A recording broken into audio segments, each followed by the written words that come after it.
Here's what to do if you accidentally clicked on a phishing link. In today's world, hacking has become very common. Sometimes it can be extremely difficult to distinguish between a scam email and links and a legitimate one because hackers now use sophisticated tactics to deceive people. Usually, people avoid such emails and phishing links, but even if you've clicked on such a link, there's no need to get worried, as there are ways you can still stop a malicious actor from gathering your sensitive information, such as your passwords and your bank account details. Our step-by-step guide shows you how you can protect your device even after clicking a phishing link. Never interact with phishing links that have signs such as an IP address is written in the address bar, long URLs which don't fit in the address bar, the URL instantly takes you to a request for payment, or the website offers free products that require you to pay a small shipping fee. Exiting the website immediately is often enough to protect your device from malicious activities, but sometimes, even if you immediately exit the website after clicking on a phishing link,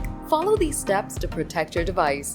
Disconnect your device from the internet. If you've accidentally clicked on a phishing link, immediately disconnect your device from the internet to stop malware from spreading between devices on your network. It will also prevent malicious actors from accessing your data. Back up your files. Before you factory reset your device, back up all your important files. Since you can't back up your data to the cloud after turning off Wi-Fi connections, back up your files to a storage device, such as an external hard drive. In this way, you'll be saved from losing data. Update your passwords and credentials on a separate device. If there's a phishing attack on your device, update all your account passwords, such as banking apps, sensitive documents, etc. immediately. However, you should update your passwords on a separate device, as updating them on the same device isn't secure. Report the link. Once your device is secure again, report the phishing attack. Since phishing attacks come via text messages or emails, there are separate methods for reporting these.